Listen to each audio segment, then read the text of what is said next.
सभी का स्वागत है हमारे ऑन द वे चैनल में।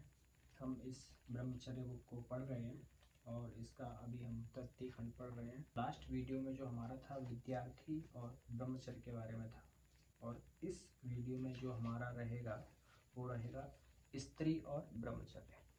ठीक है, तो आज हम स्त्री के बारे में पढ़ेंगे, स्त्री और ब्रह्मचर्य।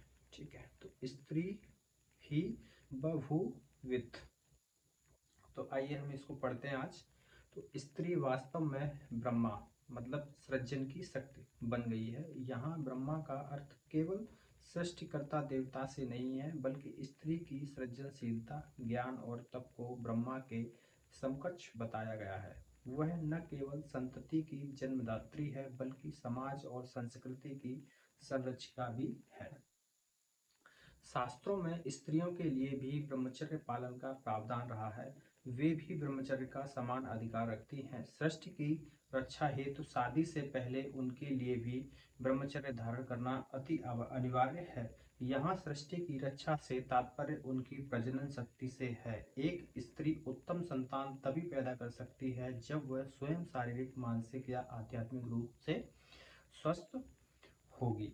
प्राचीन काल में स्त्रियां शादी से पहले ब्रह्मचर्य का पालन किया करती थीं। ब्रह्मचर्य की शक्ति से उन्होंने अद्भुत कार्य किए। वे धैर्य, गंभीरता, वीरता में पुरुषों से भी श्रेष्ठ रहीं। उनकी विद्वता और बुद्धिमत्ता की गाथाएं अनेक ग्रंथों में मिलती हैं। इतिहास और पौराणिक कथाओं में कई महान ब्रह्मचारिणियों का चरित्र देखने को मिलता है। ब्रह्मचर्य केवल पुरुषों का व्रत नहीं है, बल्कि स्त्रियां भी इसका पालन कर सकती हैं।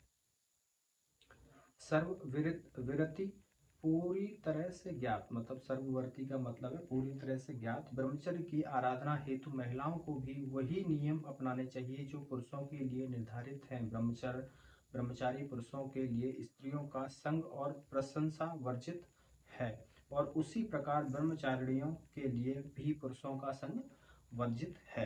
कई महिलाओं साधकों के मन में यह प्रश्न उठता है कि वीर्य की उत्पत्ति और संरक्षण का सिद्धांत केवल पुरुषों के लिए ही लागू होता है, क्या यह स्त्रियों पर लागू नहीं होता? क्या स्त्री साधक या ब्रह्मचारिणी के लिए भी वीर्य संरक्षण उतना ही महत्वपूर्ण है? और क्या वीर्य धारण करने से स्त्री साधक भी आध्यात्मिक उन्नति की उत्तम अवस्था प्राप्त कर सकती है? इस तरह के अनेक प्रश्न उठते रहते हैं। स्त्रियों को भी ब्रह्मचर्य व्रत का अवश्य पालन करना चाहिए। वे मीराबाई की तरह ब्रह्मचारिणी बनकर अपने आप को प्रभु की भक्ति और सेवा में समर्पित कर सकती हैं, या फिर गार्गी और सुलभा के समान ब्रह्म विचार का मार्ग अपना सकती हैं। इस निष्ठा से ब्रह्मचर्य का पालन करने वाली स्त्रियों को ब्रह्म विचारिणी कहा जाता है। प्राचीन काल में अनेक स्त्रियों ने अद्भुत कार्य किए और अपने सतीत्व की शक्ति संसार में प्रदर्शित की। ब्राह्मण कौशिक की मांडव्य ऋषि के श्राप के कारण अगले दिन सुबह मृत्यु होनी थी। उनका जीवन बचाने के लिए उनकी पत्नी नलिनी ने अपने सती तत्व बल, पवित्रता शक्ति जिसको बोलते हैं पवित्रता शक्ति के प्रभाव से सूर्य को उदय न होने दिया, जिससे संपूर्ण सृष्टि अंधकार में डूब गई। अनसुईया ने त्रिमूर्ति ब्रह्मा, विष्णु और महेश को शिशु रूप में बदल दिया था जब वे उनसे निर्वाण भिक्षा मांगने आए थे। सावित्री अपने सतीत्व बल से यमराज के पास से अपने पति सत्यवान के प्राण वापस ले आई थी। सतीत्व या ब्रह्मचर्य की यही महान महत्ता है।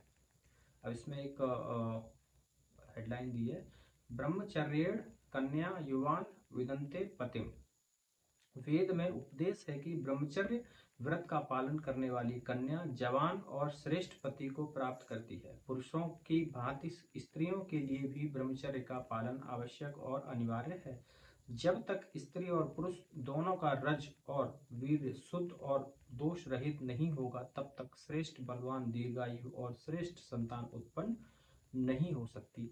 विवाह होने तक प्रत्येक कन्या को ब्रह्मचर्य का अवश्य पालन करना चाहिए, किंतु यदि वे जीवन में आगे चलकर गृहस्थ आश्रम में न जाकर संन्यास मार्ग पर चलना चाहती हैं, तो वे आजीवन ब्रह्मचर्य का पालन भी कर सकती हैं। हालांकि काम की वासनाओं में काम की वासनाओं पर नियंत्रण रखना अत्यंत कठिन होता है। यह किसी तेज तलवार पर चलने जैसा होता है, लेकिन यह असंभव नहीं है। भारत में अनेक देवियां हुई हैं जिन्होंने आजीवन ब्रह्मचर्य व्रत का पालन किया है। प्राचीन काल में जब कन्याएं ब्रह्मचर्य का पालन करती थी, तब उनकी संतान तंदुरुस्त और स्वस्थ होती थी।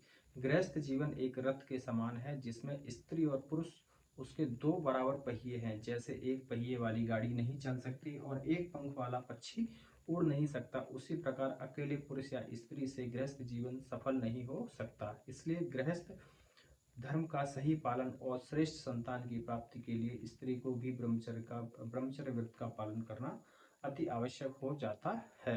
आज की नारी जागरूक, सशक्त और आत्मनिर्भर है। वह देश के विकास में भी सशक्त भागीदार है। जब एक महिला आगे बढ़ती है तो उसका पूरा परिवार, समाज और राष्ट्र आगे बढ़ता है। वह माँ के रूप में संस्कार देती है, नेता के रूप में मार्ग दिखाती है, शिक्षक के रूप में ज्ञान फैलाती है और समाज सेविका के रूप में समाज को आगे ले जाती है। यदि स्त्री ब्रह्मचर्य युक्त जीवन अपनाएगी तो उसे शारीरिक ऊर्जा, मानसिक एकाग्रता, आत्म संयम और आध्यात्मिक शांति प्राप्त होगी। ऐसा जीवन न केवल उसके स्वास्थ्य को सशक्त बनाता है, बल्कि वह समाज में सम्माननीय होती है और वह दूसरों के लिए प्रेरणा का स्रोत भी बन सकती है। ब्रह्मचर्य से उसकी आंतरिक शक्ति जागृत होती है, जिससे वह आत्मनिर्भर, निडर और संतुलित जीवन जी सकती है।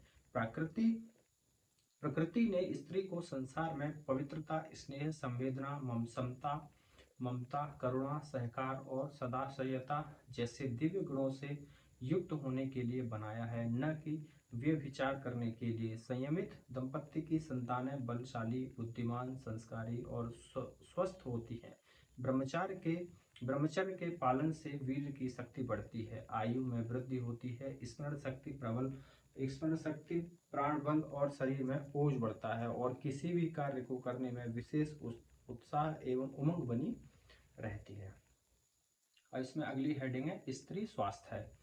तो स्त्रियों को युवावस्था में अनेक शारीरिक समस्याओं का सामना करना पड़ता है, जैसे गर्भाशय संबंधी रोग, मासिक धर्म की अनियमितताएं, अत्यधिक रक्तस्राव, श्वेत प्रदर तथा गर्भाशय में सूजन आदि। इन समस्याओं का एक बड़ा कारण अनियमित और असंयमित यौन जीवन भी हो सकता है। यौन स्वास्थ्य का ध्यान रखना केवल बीमारी से बचने के लिए नहीं, बल्कि आत्म स्वास्थ्य, आत्म संरक्षण और आत्म सम्मान के लिए भी आवश्यक है। स्त्रियों को चाहिए कि वे संयम, संतुलित आहार और मर्यादित जीवन शैली का पालन करें और विलासिता से दूर रहें। प्राचीन शास्त्रों और ऋषियों के अनुसार स्त्री की गरिमा उसके संयम और सदाचार में निहित है। मनुस्मृति में कहा गया है कि स्त्री को जीवन के प्रत्येक चरण में किसी न किसी संरक्षण में रहना चाहिए, जैसे बाल्यावस्था में पिता, यौवन में पति और वृद्धावस्था में पुत्र के संरक्षण में रहना चाहिए। यहाँ संरक्षण का अभिप्राय केवल नियंत्रण नहीं, बल्कि उसकी सुरक्षा से है। आज की स्त्रियों को चाहिए कि वे सती साध्वी स्त्रियों के जीवन से प्रेरणा लें और धर्म, संयम, सेवा, श्रद्धा और आत्मबल जैसे सद्गुणों को जीवन में धारण करें। ऐसे आचरण से न केवल उनका आत्मकल्याण होगा, बल्कि संतान और समाज के लिए भी वे प्रकाश स्तंभ बन सकती हैं। गीता में 9.32वें अध्याय में श्लोक में कहा गया है कि जो भी स्त्री या पुरुष सच्चे भाव से भगवत भक्ति और धर्म का पालन करते हैं, यदि मेरी शरण में आते हैं तो वे परम मोक्ष को प्राप्त करते हैं। अब इसमें अगली हेडिंग है ब्रह्मचारिणी स्त्री के विशेष गुण। मौन का अद्भुत सौंदर्य। जो स्त्री मौन की साधना करती है, उसकी आत्मा में शांति का स्नेह होता है। वह शोर शराबे से परे सुकून के वातावरण में हर्षित रहती है। नंबर 2, सेवा में छिपा असली रूप। उसका सौंदर्य श्रृंगार या वस्त्रों में नहीं, बल्कि उसकी निस्वार्थ सेवा में प्रकट होता है। बाहरी दिखावे की बजाय उसमें आत्मसमर्पण की भावना होती है। नंबर 3, करुणा की गहराई आंखों में। उसकी आंखें मानो करुणा की एक गहरी झील हो, जहां हर किसी के लिए सहानुभूति और प्रेम छलकता हो। नंबर 4, अडिग आत्मबल का प्रकाश। आवश्यकता के समय वह पर्वत सी अचल हो जाती है। उसका आत्मबल उसकी पहचान और सबसे बड़ी ताकत होती है। नंबर 6, वाणी में शांति और प्रभाव। उसकी वाणी केवल शब्द नहीं बल्कि चेतना की भाषा होती है जो सुनने वाले की आत्मा को झंकृत कर देती है। सॉरी, नंबर 5वां था ये। नंबर 6वां है संयम उसका सर्वोत्तम श्रृंगार। अपने विचारों पर नियंत्रण रखकर वह त्याग में सच्चा सौंदर्य प्राप्त करती है जो उसके व्यक्तित्व की असली शोभा बनते हैं। नंबर 7, श्रद्धा से पूर्ण जीवन। वह तर्क नहीं बल्कि आस्था से जीवन जीती है। उसकी श्रद्धा अंधविश्वास नहीं बल्कि गहन आंतरिक समझ बनता है। नंबर 8, त्याग की सहज मधुरता।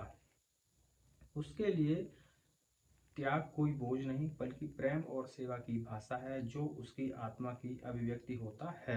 नंबर 8, 2, 4, 6 और 8, नंबर 9, करुणा की मूर्ति। उसकी संपूर्णता करुणा से ओतप्रोत होती है जो सबके दुखों को समझती और सहन करती है।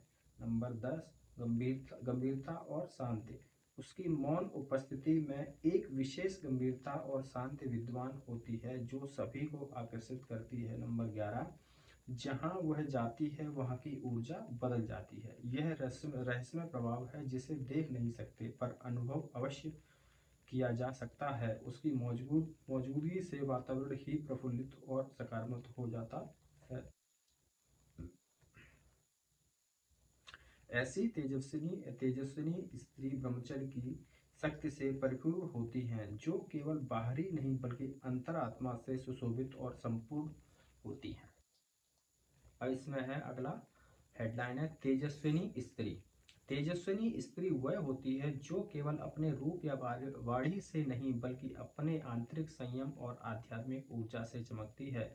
उसका तेज ब्रह्मचर्य के पालन से उत्पन्न होता है, एक ऐसा संयम जो न केवल शरीर की शक्ति को बचाता है बल्कि मन, बुद्धि और आत्मा को भी ऊर्ध्वगामी करता बनाता है। ब्रह्मचर्य उसकी आत्मा की मौन साधना है जिससे वह भीतर से दृढ़, स्थिर और अडिग बनती है। ऐसी स्त्री के भीतर त्याग, सेवा, करुणा और श्रद्धा सहज रूप से विकसित होते हैं। उसकी उपस्थिति में वातावरण शुद्ध हो जाता है और उसकी चेतना दूसरों के जीवन को भी प्रकाशमान कर देती है।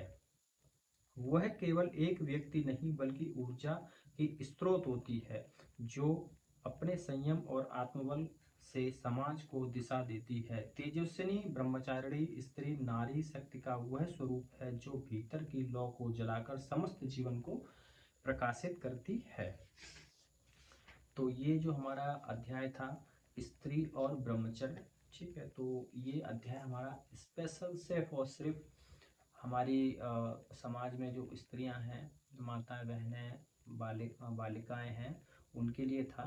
तो उनको इस अध्याय के इस वीडियो को जरूर सुनना चाहिए और जरूर इसके ऊपर विचार करना चाहिए। अपनी जीवन शैली को उनको कैसे बनाना है। जो शादी से पहले हैं हमारी बालिकाएं, ठीक है, उनको ये चीज़ ध्यान में रखनी है कि उनको अपनी जीवन शैली किस रूप में आगे बढ़ानी है। तो हमारा जो नेक्स्ट अध्याय रहेगा वो रहेगा पुरुष और ब्रह्मचर्य। ठीक है, तो इस वीडियो को मैं यहीं पर अभी विराम दे रहा हूँ। नमस्कार, धन्यवाद।